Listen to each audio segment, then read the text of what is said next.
his professional football career, Boomer Esiason passed for nearly 38,000 yards, 247 touchdowns, and led the Cincinnati Bengals to Super Bowl 23. But in 1993, as he was leaving the Bengals to play for the New York Jets, Boomer's son, Gunnar, was diagnosed with cystic fibrosis. At that moment, the CF community added one of the NFL's biggest playmakers in their fight against this deadly disease. And they have fought. Over the past 22 years, the Boomer Esiason Foundation has raised more than $115 million in its search for a cure. With the support of family, friends, and the members of the cystic fibrosis community, the Boomer Esiason Foundation has positively affected those with CF and their families through vital transplant grants and scholarships, financial support for the Cystic Fibrosis Foundation's research for a cure, as well as educational videos and podcasts. Today, just as he was on the gridiron, Boomer Esiason continues to be a leader in the fight to end cystic fibrosis. It's this tireless commitment that's at the heart of the Heisman Humanitarian Award.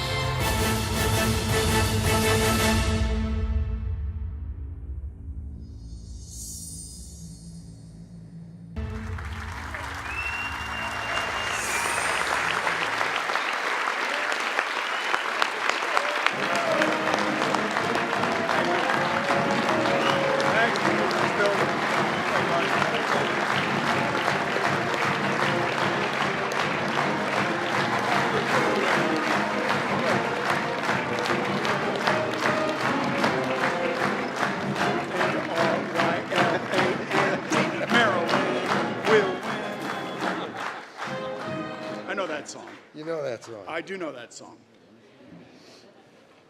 They can sing all the words. Yes.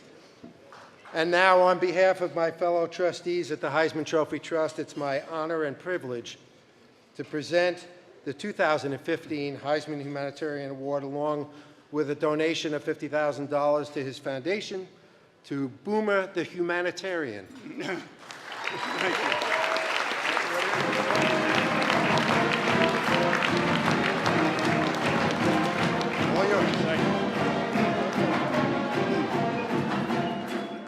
Thank you. That's the Maryland fight song for those of you who do not know it.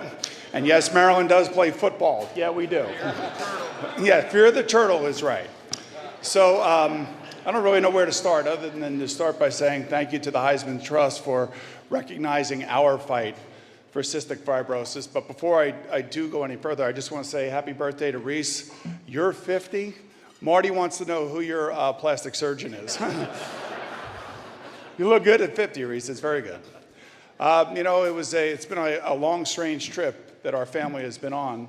And it really started well before the birth of our son, Gunnar, because in 1989, I was at a dinner in Washington, D.C., much like this dinner, although that dinner went on for about 6 hours, and it was just dragging on. And I wanted to tell Derrick Henry this story because I've been with Derrick now the last 2 days incessantly. He's been on TV with me. He's been on radio with me. I'm taking pictures with him and his family. I feel like I'm going to be invited for Christmas dinner here because I'm spending so much time with Derrick. But I was at a dinner like this, and I was getting ready to receive the Quarterback of the Year award through the NFL. And as I was sitting there and kind of almost falling asleep, a man came up and spoke that night. And it was a charity that was attached to the dinner. But as a 27-year-old NFL player who had no kids and really was living by the seat of his pants and having a great time, I really didn't realize what the whole dinner was about, that there was a charitable aspect to it. And I sat and I listened and I heard Frank DeFord speak about how he lost his daughter, Alex, to the disease of cystic fibrosis at the age of 6. And he wrote a book and there was a movie, and I remember my wife and I were crying. Our eyes were just couldn't stop crying hearing this story and how eloquently he spoke about the disease of cystic fibrosis. And I just thought, what a courageous man that he would do this in front of a room full of 1,000 people and bare his soul and put a light and a face on a disease that I had never heard of. So after that dinner, we went up and spoke with Frank, and I said, Frank, how can I get involved in the fight against cystic fibrosis? This was back in 1989. And he says, well, if you go back to Cincinnati as the Cincinnati Bengal quarterback and become a face of fundraising, golf tournaments, you know, we've all been invited to things like that, dinners like this, and help us raise money and awareness in Cincinnati. Lo and behold, Cincinnati has a great children's hospital there, and there's a very small cystic fibrosis center, but it's one of the best in the country. We could really use your help. So we got involved. And not only did we get involved, we got personally involved with the hospital, we got personally involved with a lot of patients, and the hardships that those patients went through and those families went through. And the interesting thing for us was that we were seeing kids die before their 10th birthday. And it was just an ugly death because cystic fibrosis affects the lungs. And you can't breathe well, and basically the lungs flood themselves with bacterial infections, and it's either a transplant or there's no chance for a future for these kids. And this was back in 1989. So we got very much involved, and I'll never forget, Cheryl was pregnant with Gunnar. And it was interesting because Gunnar was coined, he had a nickname in the womb as I did. My nickname was Boomer in the womb for the truth. And so Gunnar was named Sabrosa without publicity, because when you are a quarterback in a small city like Cincinnati, everybody wants to know what's going on. And I'll never forget, Gunnar was born April 6, 1991. It happened to be opening day of the Cincinnati Reds. And if anybody's ever been to Cincinnati on opening day, I mean, it is like a city holiday, and everybody buys into it. There's a huge parade and everything else. And lo and behold, Gunnar was born on that parade day, and nobody really knew that we had a baby boy. And it was great. It was just great. We brought him home. And then after about 6 months, he had some problems. And then through the 1992 season, we had him tested for cystic fibrosis. All the tests came back negative. And we were talking about it back then, thinking about cystic fibrosis. Why would he have cystic fibrosis? How would our son have CF? And then in 1993, I got traded to the Jets. And I'll never forget stepping on the field that first day. And the secretary for the head coach, Bruce Kozlik, came out and got me off the field and said, "Your wife's on the phone.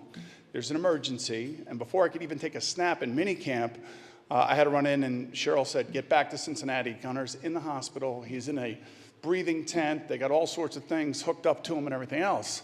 And I told Bruce Kozlik, "I got to leave." And he says, "Go. Family first. Don't worry about it." I got on a plane, landed, went right to Cincinnati Children's Hospital. And the first person that Cheryl and I saw was the CF nurse and the CF pulmonary doctor.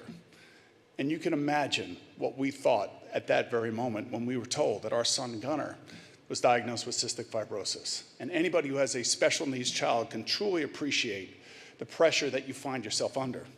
And here I am, a quarterback of the New York Jets, getting ready to restart my career.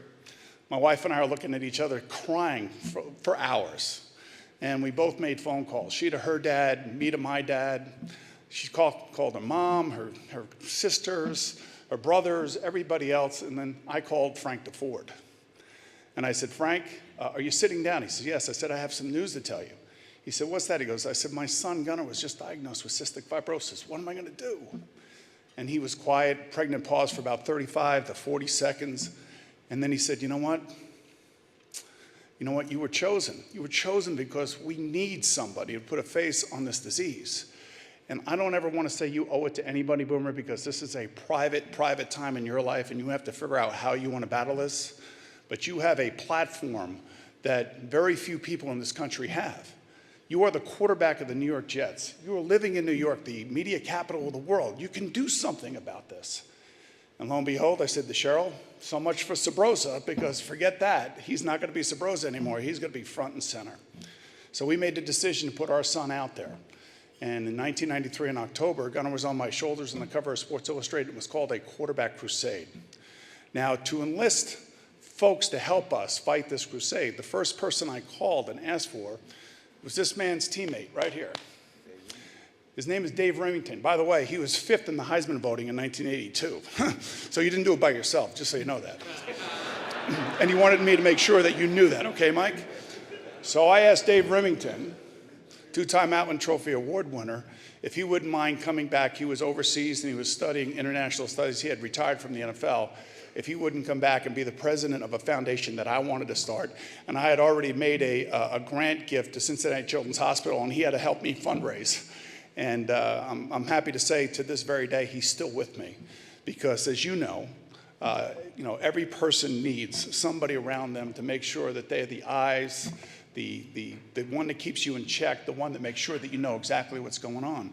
So Dave and I set off on a journey in 1993. And at that time, the average age or medium lifespan for a cystic fibrosis child was I think about 16, meaning that, Gunnar was not going to make it through high school. And I was like, I don't want to hear this. This is not going to be the case with Gunnar. Now, at home, a whole different dynamic is taking place because there has to be somebody that is going to be there every step of the way that's going to make sure Gunnar is the one that's going to be getting the proper care while Dad is out there trying to get the word out to help raise money and put a name on this disease and a face on this disease. And that's my wife, Cheryl, Gunnar's mom, who is by far the most important person in that young man's life. So, Cheryl, thank you very much.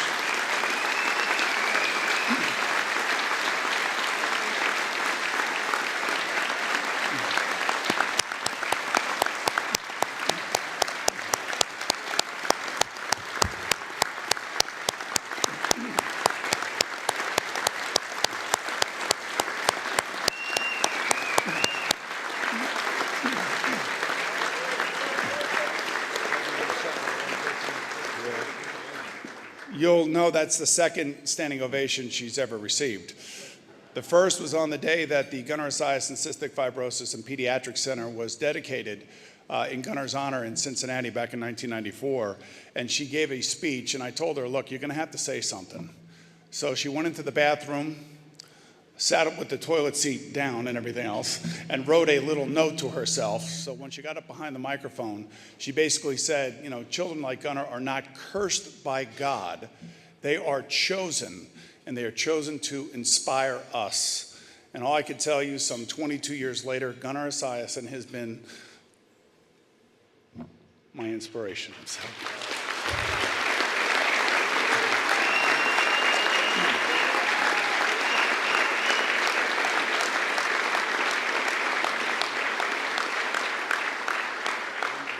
So Gunnar is 24 years old now.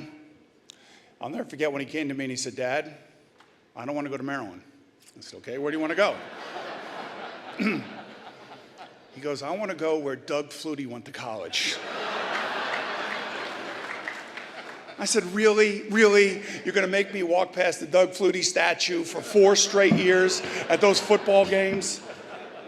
And he said, yes, Dad. And I said, okay, I'll deal with it. And then, of course, my daughter had to go there, so I had another year of looking at you. But in all honesty, it's been a wild ride, and this ride is far from over. We've raised hundreds of millions of dollars in our fight all across the country, not just our foundation, but collectively as CF parents, to give our kids a great opportunity. So when Gunnar was diagnosed, the median age was 16. That was 1993. Here we are in 2015. The median age is now almost up to 40.